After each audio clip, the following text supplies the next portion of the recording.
Assalamualaikum dan selamat sejahtera. Okey, kita teruskan pembelajaran kita dengan topik yang seterusnya 2.4 organ utama fotosintesis.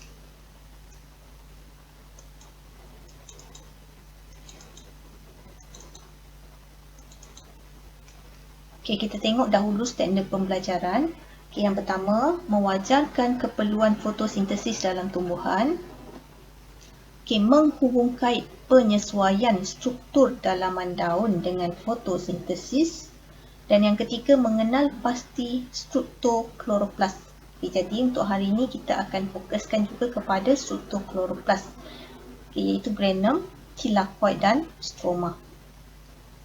Okay, sebelum tu kita berkenalan dulu dengan sejarah ringkas penemuan fotosintesis. Okay, ini adalah satu eksperimen yang dijalankan oleh saintis yang bernama Helmont. Okay, di mana anak pokok yang beratnya 2.3 kg dan tanah kering yang mempunyai jisim 90 kg ditanam. Dan pokok ini disiram selama 5 tahun. Selepas 5 tahun, pokok ini ditimbang dan tanah kering itu juga ditimbang. Apa yang diperhatikan?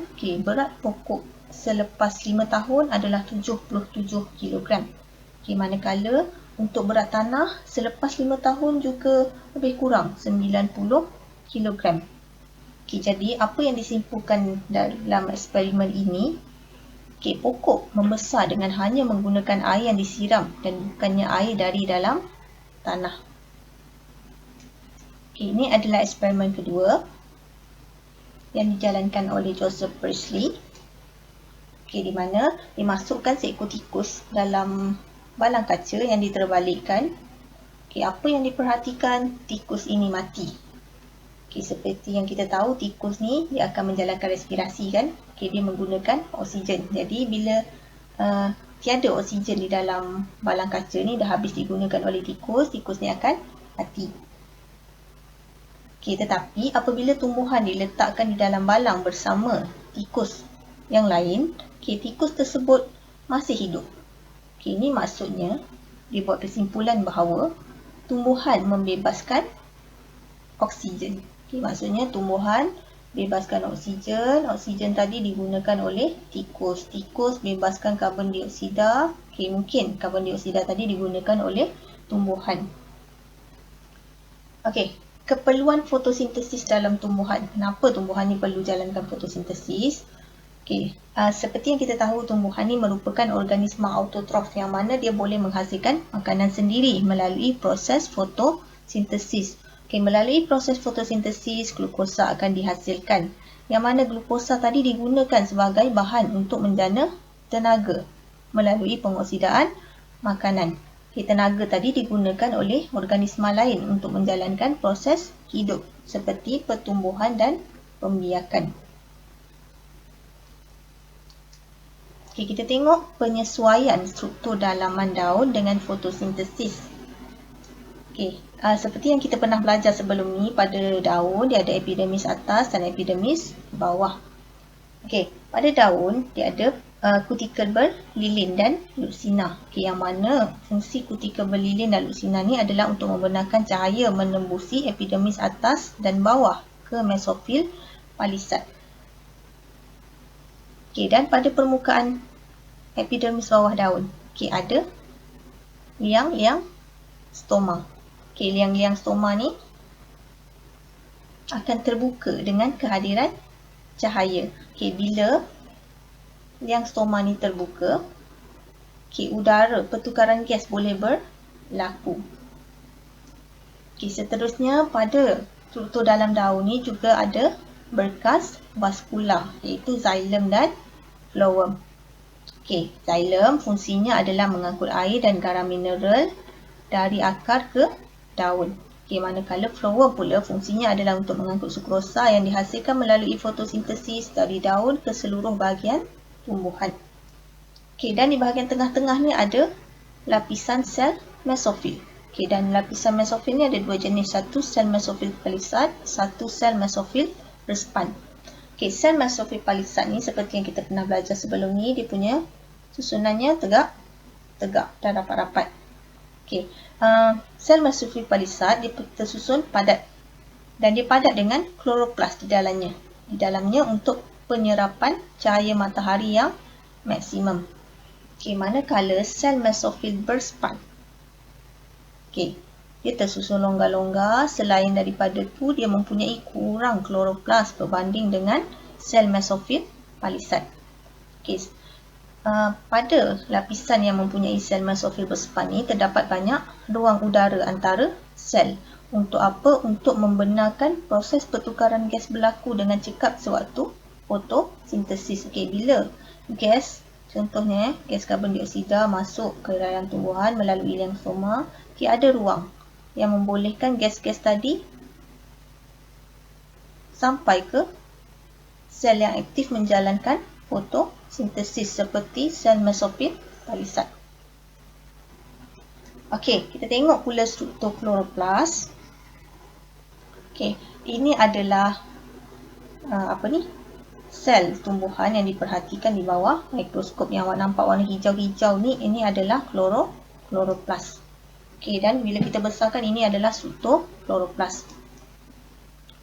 Okey, kloroplas ni adalah merupakan satu komponen ataupun organel yang mempunyai dua lapisan membran, iaitu dia mempunyai membran dalam dan membran luar. Okey, selain daripada itu, pada struktur kloroplas ada bahagian ataupun struktur yang kita panggil dia thylakoid. Okey, awak nampak kan satu struktur yang bentuk cakra ni. Okey, ini adalah thylakoid. Okey, dan cakra ni dia bertindih antara satu sama lain. Okey, cakra yang bertindih ni kita panggil dia granum. Banyak-banyak thylakoid ni kita panggil dia granum. Okey, ada juga struktur lamella. Okey, dan dia ada ruang matrix yang dipanggil stroma. Okey, kita tengok fungsi thylakoid. Okey, thylakoid ni merupakan kantung yang berbentuk cakra yang dalamnya ada klorofil. Kat sini kaya dengan pigmen klorofil. Okey, pigmen klorofil ni fungsinya adalah untuk memerangkap cahaya matahari untuk membolehkan fotosintesis berlaku. Okey, dan thylakoid ni merupakan tapak bagi tindak balas bersandarkan cahaya. Okey, dalam proses fotosintesis nanti kita akan belajar ada dua jenis tindak balas, iaitu tindak balas bersandarkan cahaya dan tindak balas tidak bersandarkan cahaya.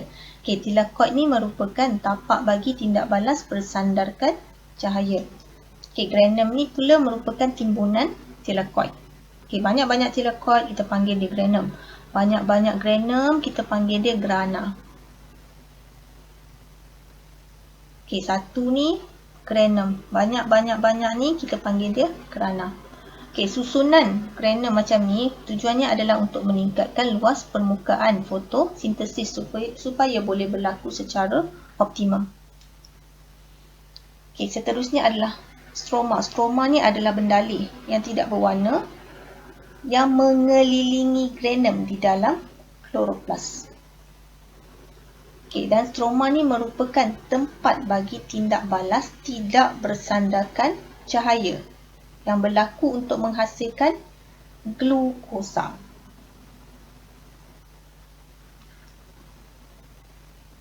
Okey, cuba tengok perkataan ni. Pada musim luruh, warna hijau daun akan berubah kepada kuning, merah, jingga dan coklat. Okey, mengapa?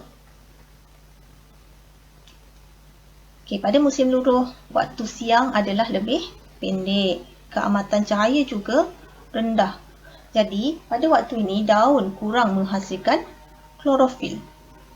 Okey, pigmen klorofil yang sedia ada, yang memang dah ada dalam daun juga akan terurai. Jadi, apa yang berlaku? Warna hijau pada daun akan luntur, menyebabkan warna-warna seperti merah, jingga, kuning dan coklat kelihatan pada daun. Okay, sebenarnya dalam daun ni juga ada pigmen-pigmen yang lain selain daripada klorofil. Antaranya adalah kalau klorofil, pigmen yang memberikan daun warna hijau. Selain tu ada juga pigmen xanthophyll kuning, carotenoid, orange ataupun jingga, anthocyanin warna merah. Okay, jadi pada musim luruh keamatan cahaya yang rendah menyebabkan daun kurang menghasilkan klorofil. Okay, jadi warna yang ada pada daun tu dia akan luntur lah. Okay, dan akan menimbulkan warna-warna yang lain. Okay, berbeza dengan pada musim panas atau pada musim bunga. Okay, pada waktu tersebut keamatan cahaya tinggi. Jadi daun menghasilkan banyak klorofil, memberikan warna daun tadi hijau.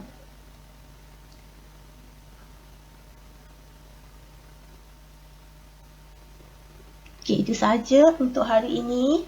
Nanti kita akan sambung perbincangan kita di dalam grup Telegram. Okay, terima kasih.